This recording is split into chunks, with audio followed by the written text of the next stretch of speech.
we had started to look at how to conduct the thermal conductivity of a metal, and for that we need to find out how much is the net energy being transported across this point x. We had a one dimensional type of a metal, we had a one dimensional construction of a metal where you have a hot end and you have a cold end, and electrons are flowing from both the hot end and the cold end, and we are going to consider that on the average a n by 2 density of electrons are going to cross from the hot end to the cold end, and n by 2 density of electrons are going to cross from the cold end to the hot end. So, let us consider from this point x at a distance of v times tau, this point x minus v times tau, the location which is on the hot end side, and we look at the electrons which are flowing from the hot end side towards x. At this point x times v times tau, the electrons have an energy, the energy of the electrons on the hot end side at x minus v times tau, let us write it as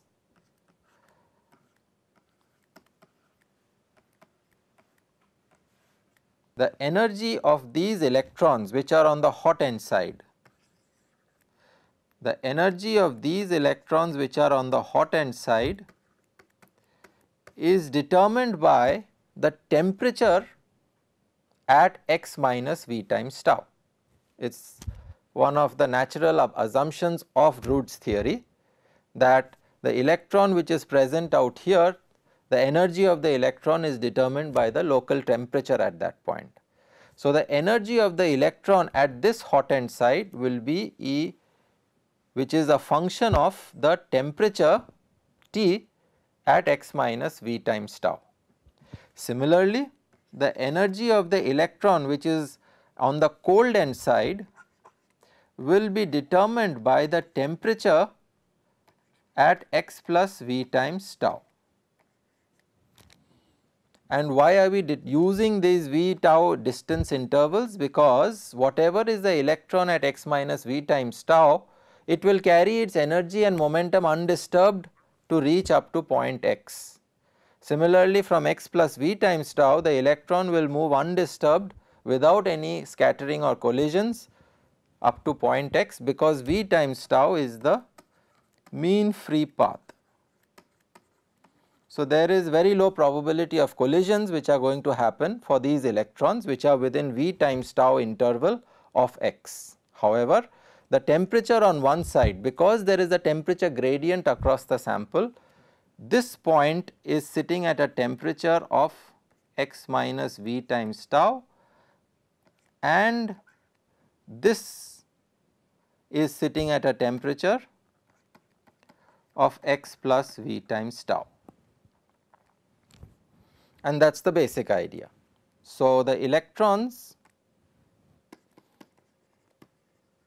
energy of the electrons on the cold end side at x plus v times tau is governed by the temperature at x plus v times tau, okay, because the sample has a temperature gradient, okay, and then only there will be some flow of energy. So, now with this built in, let us calculate how much is the net heat flux that is moving from the sample from either ends. So, let us redraw this picture. You have x, you have the hot end side, you have the cold end side.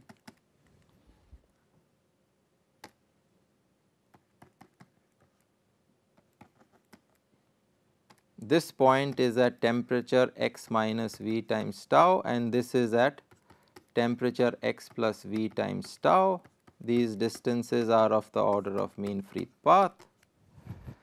So, the electron which is coming from the hot end side and the electron which is coming from the cold end side. This is moving with a velocity v, this is moving with a velocity minus v, and n by 2 is the density of electrons which are moving from the hot end to the cold end, and n by 2 is the density of electrons which are moving from the cold end to the hot end. So, we can write down the net heat flux from the hot end to the cold end will be n by 2 into V into the energy which is determined at the point T x minus V times tau. N by 2 is the density of electrons which are moving from left to right, V is the mean velocity of the electrons, mean speed of the electrons, they are moving from left to right, and E is the energy of the electrons which are determined by the local temperature present at x minus V times tau, the hot end side, because those are the ones which will carry the energy. Those which are further away will scatter randomly and the net average momentum will go to 0. So, there will be no net momentum for these electrons which are away from V times tau, because they will undergo multiple scatterings, they will not carry any net momentum flux which will cross the point x. It is only for those electrons which are within V times tau, which have reached up to that point, whose velocity is going to be determined, or the momentum is going to be determined by the local temperature at this point. They are the ones which will continue unscattered up to point x and therefore contribute to a net momentum flow across x, and thereby give rise to a net flow of energy and heat current across that point, and that is the basic idea. So, you have one term which is the net heat flux which is coming from left to right. Similarly, you have another heat flux which is coming from right to left, and so the net heat flux from the cold to the hot end is n by 2 into minus V, because now recall that the velocity of these electrons is in the opposite direction to this distance x, these are drifting in the opposite direction. However, their energy which will contribute to the net heat flux will be determined by the local temperature at the cold point, which is x plus V times tau. So, the energy is a function of the local temperature x plus V times tau, and as I said, the electrons at these points, whatever their momentum is governed by or is determined by the local temperature at this point, and they are the ones which will continue undisturbed without scattering and carry a net momentum across x, which will give rise to a net heat flow. So, the net heat flow, the net heat flux across x point is just the sum of 1 and 2, it is just sum of 1 and 2. You just take the summation of these two terms in this simple one dimensional picture. So, let us now calculate this term.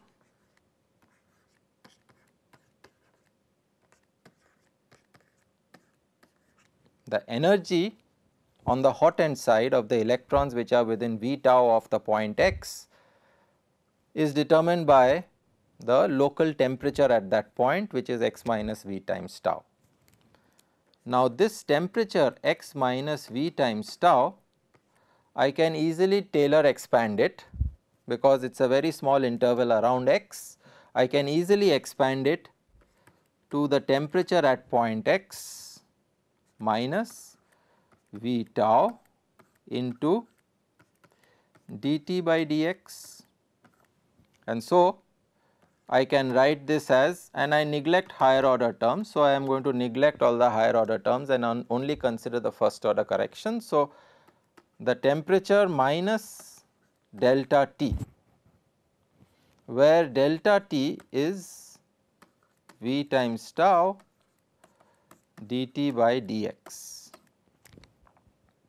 And so, the energy at Tx minus V times tau is nothing else but the energy at T minus delta T, and this again I can Taylor series expand energy at point T minus delta T into dE by dt. Again Taylor series expansion, this is a Taylor series expansion where I am going to neglect all the higher order corrections, and so if I put it this all of this here, the energy at x minus V times tau can be written as energy minus V times tau into dt by dx into dE by dt. And you can write a similar expression for V plus, for the temperature at V plus tau, for the energy at temperature x plus V tau. This will be energy Et plus V tau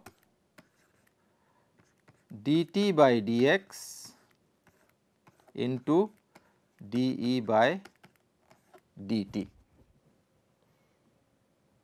And the net heat flux Jq, if you recall, was the sum of two terms. One was n by 2 into V into energy of T x minus V times tau plus another term which was n by 2 into minus V into energy of T at x plus V times tau. And now we have got these expressions, these are approximations, you can put that in here, and after you put those terms here and taking into account these negative signs which are present in the above expressions as well as here, you will land up with an expression which is n into V square tau dt by dx into dE by dt. This is the net heat current which is flowing along the x direction. This is the heat current in this one dimensional piece of a metal where you have maintained a gradient in temperature across the metal, and how much is the heat current which is flowing across a given point x, and that you have a very general expression for this. And this, if you recall, Jq will be, I am sorry, there is a negative sign here, there will be a negative sign which you will get out here, and this is nothing else but in the one dimension is the thermal conductivity into dt by dx, okay. And so your thermal conductivity turns out to be n into V square tau dE by dt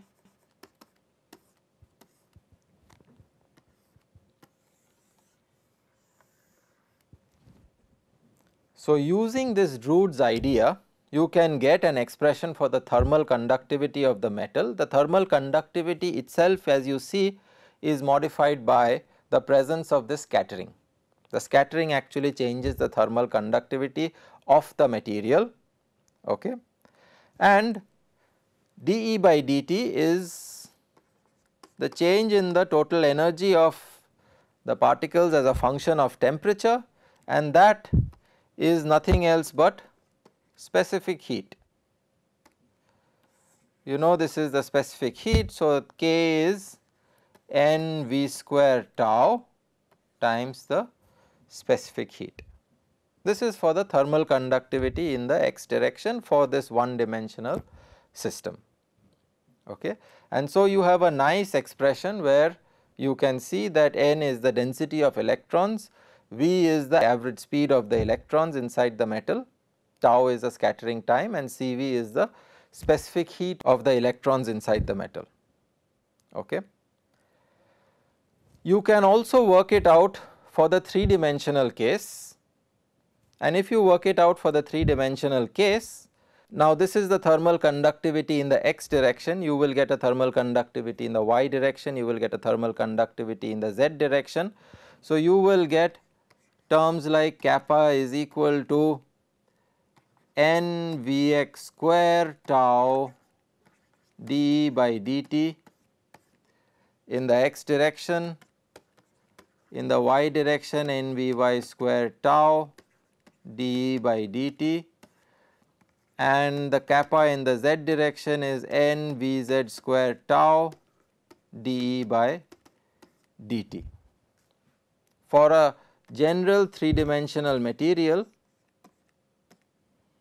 with you maintain a certain temperature gradient across the material, and then in different directions how much is going to be the thermal conductivity will be governed by how much is the velocities that you have in the x direction, the velocities or speeds in the y direction, and the speeds in the z direction.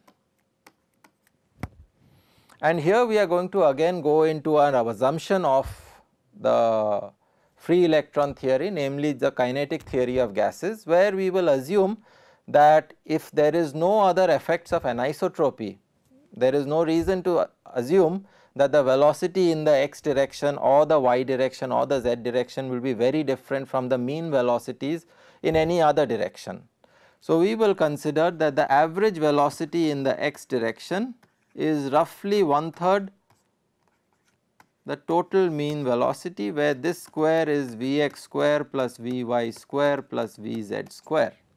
Similarly, the velocity in the y direction is going to be equal to the velocity in the z direction, will be 1/3 of V square, which is equal to Vx square. So, this is a well known thing that you do in the kinetic theory of gases, and so you can put that in here and you get the average conductivity, the thermal conductivity of the material is n V square tau by 3 dE by dt, which is again the specific heat. So, it is 1/3 n V square tau times the specific heat. Okay. So, you can also find out what is the average thermal conductivity of the material for a 3-dimensional material, given that you have a 3-dimensional material, a lot of our materials are 3-dimensional, and what is the thermal conductivity of this metal in 3 dimensions. C is the specific heat of the material and V is the mean square average velocity of the material, N is the density of electrons. Now, with this, let us look at a little bit more about the thermal conductivity. We have obtained a way to actually estimate the thermal conductivity of the material. Now, let us go into a little bit of the details of the Drude's model, and in Drude's model you know that there is a Maxwellian-Boltzmann distribution.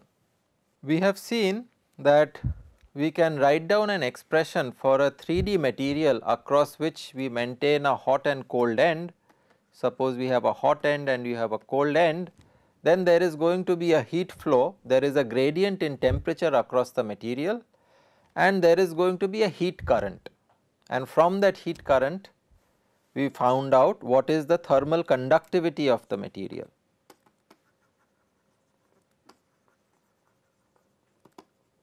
And the thermal conductivity of the material was related to the mean square velocity, average mean square velocity of the material, the specific heat, the scattering time constant, and the density of electrons. Now, let us try to put in some numbers. And if you recall, the Drude's theory is the kinetic theory of gases, and in the kinetic theory of gases we know that the electrons are supposed to have a Maxwellian type distribution. The distribution, the probability distribution of the electrons, if dn is the number of electrons between v and v plus dv, and if v is the speed of the electrons, then they have a Maxwellian type distribution where the distribution is proportional to e raised to minus mv square divided by kBt roughly. This is the form of the distribution. Now, in kinetic theory of gases, you have learnt how to calculate the mean square velocity distribution, and if you calculate using this Maxwellian distribution the mean square velocity of the electrons, then this mean square velocity of the electrons using this Maxwellian type distribution you can show specifically is equal to 8 kBt by pi into m, where m is the mass of the particle, which in this case is the mass of the electron, because whether it is gases, particles in a gas, or whether here it is a gas of electrons, m is the mass of those particles constituting the gas, and in this Drude's model we have a gas of electrons, so m is the mass of the electron. So, the mean square velocity, if you calculate using this Maxwellian distribution, you will get this. So, if you now put in this value into this expression and you use the behavior of specific heat for this gas as 3 by 2 kb, then you will get that the thermal conductivity was shown to be equal to 4 by pi n times tau kb square T divided by m, where we have just put in from kinetic theory whatever is the velocity distribution that one can calculate from the Maxwellian distribution, mean square velocity distribution, and the specific heat, which also we know how to calculate for an ideal gas of electrons, and these were the assumptions of the Drude's theory. So, with that we get our expression for the thermal conductivity of the material, and this thermal conductivity of the material is basically related to the flow of momentum across a given cross sectional area. It measures the transport of momentum across a given cross sectional area. The conductivity measures the transport of charges across a given cross sectional area. Are the two related? You have thermal conductivity which is related to the transport of energy or momentum, and you have electrical conductivity which is related to the transport of charges. And if you recall, the Drude's theory has a expression for the electrical conductivity, which is Ne square tau divided by m, and are the two in some way connected? I mean, they have to be connected because both of them basically have the electrons which are the charge carriers or the momentum carriers. Both of the, it is the electron which is transporting charge, and it is the electron also which is transporting momentum. So, if we find out kappa divided by sigma times T, if we find out this expression, then this turns out to be a constant from these two above expressions, 4 by pi kb by E the whole square, and these are nothing else but complete constants. So, this is a constant which is denoted by L, and so what this states is that the ratio of thermal conductivity to the electrical conductivity divided by the temperature is a constant, and this goes by a very important law, namely the Widman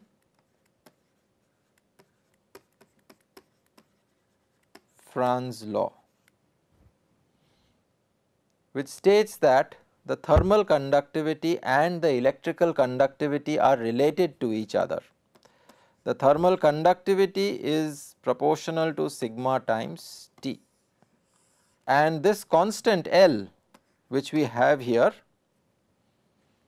has a value which is about 2.22 into 10 to the power of minus 8 watts ohm per Kelvin square. So, this is an important property of the Widman France law, that materials which have high electrical conductivity would also have high thermal conductivity. If you are maintaining them at the same temperature T, then materials which have reasonably high electrical conductivity would also show up with high thermal conductivity. And that is sort of understandable because scattering is low, because the electrons are experiencing weak scattering. You will find that they will also, not only the charge transport is much more, but the momentum transport or the energy transport which is carried by the electrons is also much better, and so the thermal conductivity becomes much more. And so, you see that there is an important law which relates thermal conductivity to the electrical conductivity, which is the Widman France law. So, let us see what happens to this Widman France law in different metals, because I had told you in few earlier lectures that the Drude's model has certain limitations. So, is it still correct, this ratio of the thermal conductivity to the electrical conductivity and temperature, is it still, how does this value compare to when you actually measure it in solids? So, let us see the typical values in some materials like copper, silver, gold, aluminium, and let us look at the value of L. The value of L that you get for copper is 2.29 into 10 to the power of minus 8. It is watt, units are watt ohm per Kelvin square. Okay. 2.29, 2.38 into 10 to the power of minus 8, 2.36 into 10 to the power of minus 8, 2.19 into 10 to the power of minus 8, and the theoretical value which one has calculated is 2.22 into 10 to the power of minus 8 watt ohm per Kelvin square. So, you can see that there is a very close match across different materials. You can get a very close match of this constant. The Widman France law is valid over all these different class of materials, where we had found that there were some inadequacies, that if you look at the Hall effect, then certain aspects of the Hall effect were not consistent across these different metals, which could not be explained by Drude's theory. But here you have a quantity L and the Widman France law, which seems to be valid across all these materials. And this is a surprising outcome of the Drude's theory, that although there are some limitations, and there are limitations, serious limitations associated with the Drude's theory, it works quite well when it is trying to explain something like the Widman France law. And the reason for why it works is actually a surprising confluence of two different types of things which happens. If you recall, the thermal conductivity that we had obtained was related to the density square of the velocity tau specific heat, and there was a factor 3 which is coming. Now, the thermal conductivity from here is proportional to the velocity, the mean square velocity times the specific heat. And in the kinetic theory, as I said, you consider that the electrons are completely free, which is one of the problems of Drude's theory, and because of that we got a temperature dependent specific heat which was used, which was 3/2 kb per electron. Okay. The specific heat per electron 3/2 kb. So, this was assumed to be the specific heat of the electron, and using the kinetic theory of gases we obtained a velocity where using Maxwell's distribution we obtained a velocity which was whatever 8 pi kb t divided by pi m and so on. Okay. So, we had obtained this velocity, the mean square velocity, using Maxwell's distribution. Now, it turns out that this is an overestimation of actual specific heat of the solid, and this is a gross underestimation